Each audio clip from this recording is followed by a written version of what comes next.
आटपाट नगर होतं. तिथं एक वाणी होता. त्याला काही मुलगा नव्हता.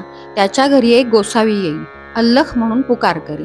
वाण्याची बायको भिक्षा आणि निपुत्रिकाच्या हातची भिक्षा घेत नाही असे म्हणून तो चालता होय.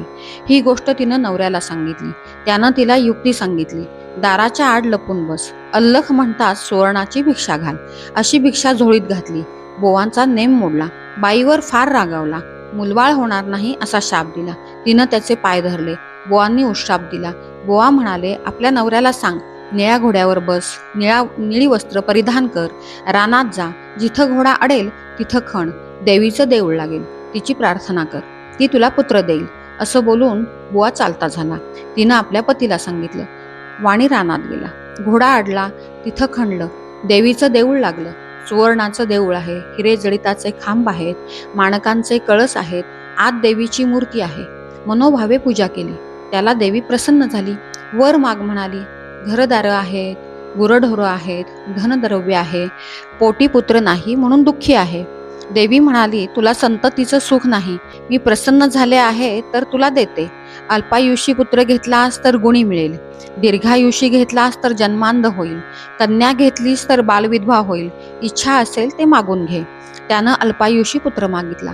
देवीनं, माझ्या मागच्या बाजूस जा, तिथं एक गणपती आहे, त्याच्या मागं आंब्याचं झाड आहे. गणपतीच्या दोंडावर पाय दे, एक फळ घे, घरी जाऊन बायकोला खाऊ घाल, म्हणजे तुझा कार्यभाग होईल असं सांगितलं. नंतर देवी अदृश्य झाली. वाणी देवळामागं गेला. गणपतीच्या दोंडावर पाय दिला, झाडावर चढला, पोटभर आंबे खाल्ले, मोठभर घरी नेण्याकरता घेतले. खाली उतरून पाहू लागला. तो आपल्या मोठेत आंबा एकच आहे. असं 4-5 वेळा झालं. गणपतीला त्रास झाला. त्यानं सांगितलं, तुझ्या नशिबी एकच फळ आहे. फळ घेऊन घरी आला. बायकोला खाऊ घातलं. ती गरोदर राहिली. दिवसामासी गर्भ वाढू लागला. 9 मास पूर्ण झाले. वाण्याची बायको बाळंतीण झाली. मुलगा झाला. उभयतांना मोठा आनंद झाला. दिवसामासा वाढू लागला. 8व्या वर्षी मुंज केली. 10व्या वर्षी लग्न करा म्हणाली. काशी यात्रेशिवाय लग्न करणं नाही असा माझा नवस आहे असा जबाब दिला. काही दिवसांनी मामाबरोबर यात्रेस पाठविलं. मामा भाचे काशीला जाऊ लागले.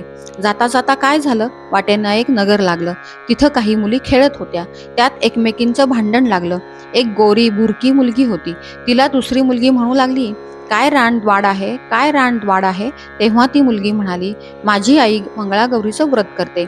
आमच्या कुळवंशामध्ये कोणी रांड होणार नाही. मग मी तर तिची मुलगी आहे. हे भाषण मामानं ऐकलं. त्याच्या मनात आलं, हिच्याशी भाच्याचं लग्न करावं, म्हणजे हा दीर्घायुषी होईल. परंतु हे घडतं कसं? त्याच दिवशी तिथं त्यांनी मुक्काम केला. इकडे काय झालं, त्याच दिवशी त्या मुलीचं लग्न होतं. लग्नाचे वेळेस नवरा मुलगा आजारी झाला. मुलाच्या आईबापांना पंचायत पडली. पुढं कोणीतरी प्रवासी मिळेल तर बरं होईल.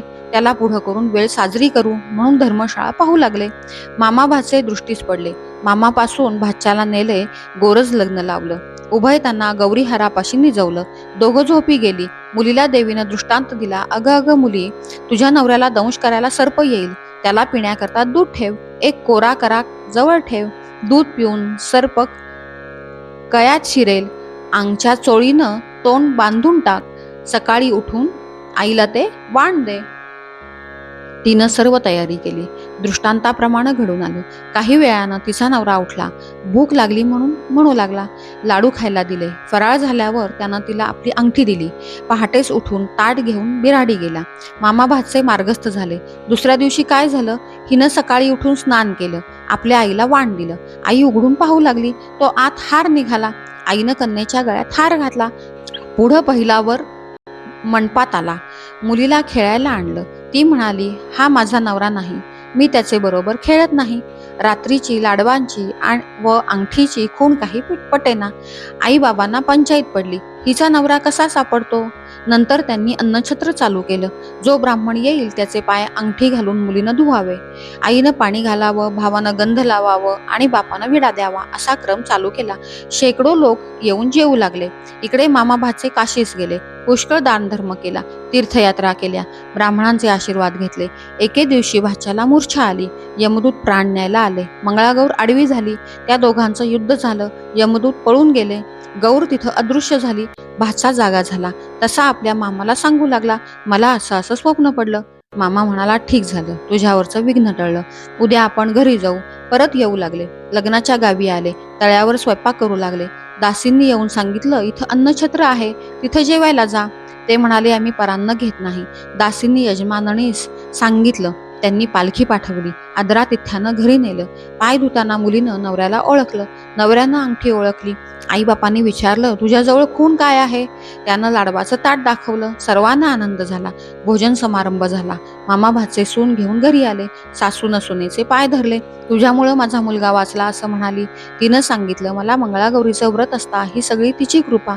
सासर माहेरची, घरची दारची माणसं सर्व एकत्र झाली आणि त्या व्रताचं उद्यापन केलं. तिला जशी मंगळागौरी प्रसन्न झाली तशी तुम्हा आम्हा हो आणि आपलं सौभाग्य अखंड राहो इतकीच देवाची प्रार्थना करा.